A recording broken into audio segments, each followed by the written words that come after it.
ہم جنس پرستی، نسوانیت یعنی ہوموسیکشویلٹی یا فیمنزم کے بارے میں مسلمانوں کا فکری موقف اور انداز کیا ہونا چاہیے؟ کیا ہمیں اس اپنی نسل، اپنی سوسائٹی، اپنے ملکوں کی طرف بڑھتے ہوئے انتہائی خطرے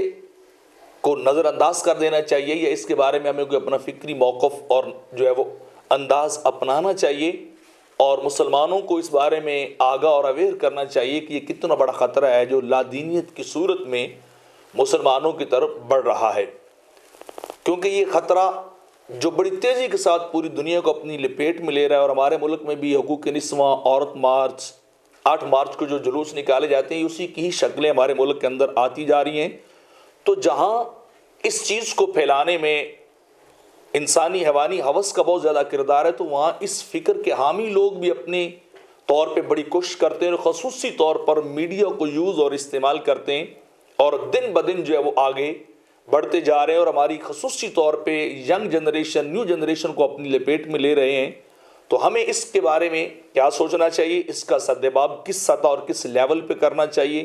اس کا مقابلہ کس انداز میں کرنا چاہیے؟ اللہ کا شکر ہے کہ ابھی تک ہماری سوسائٹی کافی حد تک اس لادین کام سے، اس غیر انسانی اور غیر فطری کام سے محفوظ تو ہے، لیکن مغرب کے اندر ایک اچھا خاصا یہ مقدمہ بن چکا ہے، یہ ایک اچھا خاصا لوگوں کا نظریہ بن چکا ہے کہ ہمیں ہوموسیکشولسٹ ہونا چاہیے، فیمنسٹ ہونا چاہیے، اور دین کے معاملات کو پس پش ڈال کر غیر فطری جنسی رجحان کو اپنانا چاہیے۔ تو یہ سب سے بڑا سوال آج ہمارے لوگوں کے لیے بنتا جا رہا ہے کہ ہمیں کیا کرنا چاہیے، کیونکہ انسان کے اندر اللہ رب العزت نے جو جنسی ہوس رکھی ہے، جو انسان کی شہوانی ہوس ہے، وہ اسلام نے اس کے بارے میں بڑی واضح تعلیمات ہمیں دی ہیں کہ وہ صرف اور صرف جنس برائے جنس یا لذت برائے لذت نہیں ہے، بلکہ وہ آئندہ نسل کے پروان چڑھانے کا ذریعہ ہے، اور یہ چیز ہم سے سوسائٹی کے اندر اپنا ایک ڈائنامک رول ادا کرنے کا تقاضا کرتی ہے کہ آپ صرف یہ نہیں ہے کہ آپ اپنی جنس کو پورا کرتے رہیں، بلکہ نہیں، آپ اپنی ذمہ داریوں کو پورا کیجیے۔ آپ باپ بنیں گے، عورت ہو تو وہ ماں بنے گی، دادا بنیں گے، خاندان تعمیر ہوگا، ایک قبیلہ بنے گا، تو وہ ساری ذمہ داریاں آپ کو اس صورت میں ادا کرنی پڑیں گی، کیونکہ اس وقت دنیا کے اندر اسلام اور مغرب کا ہر سطح پہ مقابلہ جاری، فکری طور پر بھی، مادی طور پر بھی، مالی طور پر بھی، اور اپنی تہذیب کے طور پر بھی یہ مقابلہ جاری و ساری ہے۔ اور مغرب کے آگے اگر سد سکندری بنتا ہے تو وہ صرف اسلام ہی بنتا ہے۔ تو ہمارے مذہبی طبقے کو، خصوصاً ہمارے علماء کو، ہمارے نوجوان اسکالرز کو اس پوائنٹ کے اوپر 2 وجہ سے جو ہے وہ خصوصی طور پر توجہ دینے کی ضرورت ہے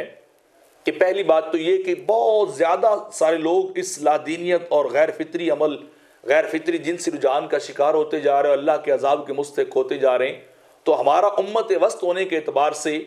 ہمارا یہ فرض بنتا ہے کہ ہم لوگوں کو حقیقت بتائیں، ان تک پہنچے اور انہیں اس غلط چیز سے بچائیں، پہلے سے مسلمانوں کو بھی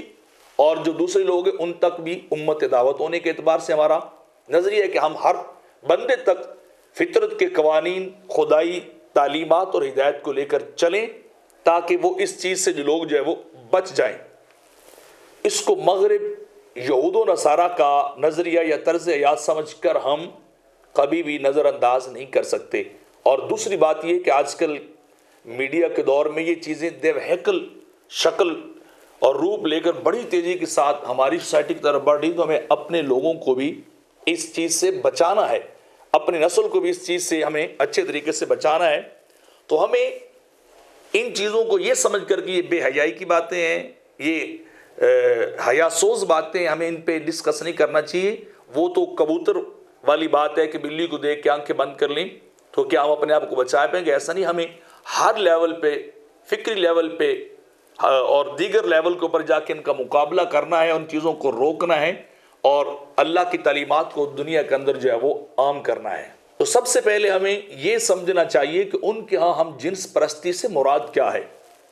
اب یہ وہ پرانا دور نہیں رہا کہ کوئی عمر رسیدہ آدمی کسی امرد لڑکے، نوخیز لڑکے کے ساتھ اپنی جنسی لذت کو پورا کرنا چاہے، نہیں، بلکہ یہ ایک سائنس بن چکی ہے اور جس کے اوپر وہ بڑا زور لگا رہے ہیں، اور اس بیماری کی لسٹ سے، نفسیاتی بیماریوں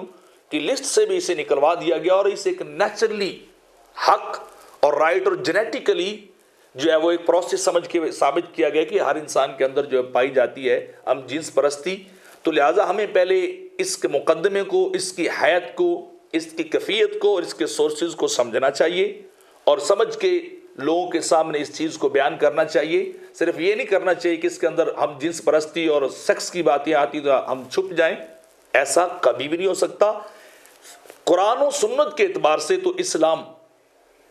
ہم جنس پرستی یا فیمنزم یعنی نسوانیت کے بارے میں بڑا واضح موقف رکھتا ہے۔ قرآن میں کم و بیش 7 بار بیان کیا گیا قوم لوط کے عمل کو، تو وہاں ان کی فحاشی، بے حیائی اور بد کرداری کو واضح کیا گیا ہے، اور اس کے اوپر اللہ کے عذاب کی وعدیں بھی سنائی گئی ہیں۔ لیکن اس کے ساتھ ساتھ ہمیں اس کو بطور ایک سائنس بھی سمجھنا ہوگا۔ دور حاضر کی جو چیزیں اور جو طریقہ کار اپنایا جا رہا ہے، ہمیں اس کو بھی سمجھنا ہوگا، اور صرف یہ نہیں کہ ہم اس کو صرف حرام کیا کہ جان چھڑا لیں۔ لوگوں کے سامنے تو شریعت پہلے بھی موجود ہے، اور خصوصاً جب ہم صرف اور صرف قرآن و سنت کے اعتبار سے مغرب کے سامنے بات کرتے ہیں کہ ہماری شریعت کا حکم یہ، تو اس کو غیر فطری شریعت کہہ کے ریجیکٹ کر دیتے ہیں ایک لمحے میں۔ تو ہمیں سائنسی طور پر، میڈیکلی طور پر، اور اس مادی دور کے دیگر سورسز اور ریسورسز اور ذرائع کے مطابق سمجھ کر اپنی نسل کو بچانا بھی ہے، اور باقی لوگوں کو بھی بتانا ہے کہ یہ عمل درست نہیں ہے، یہ ایک غیر فطری عمل ہے، اور اس بات سے کبھی نہیں شرمانا چاہیے کہ یہ بے حیائی کی باتیں،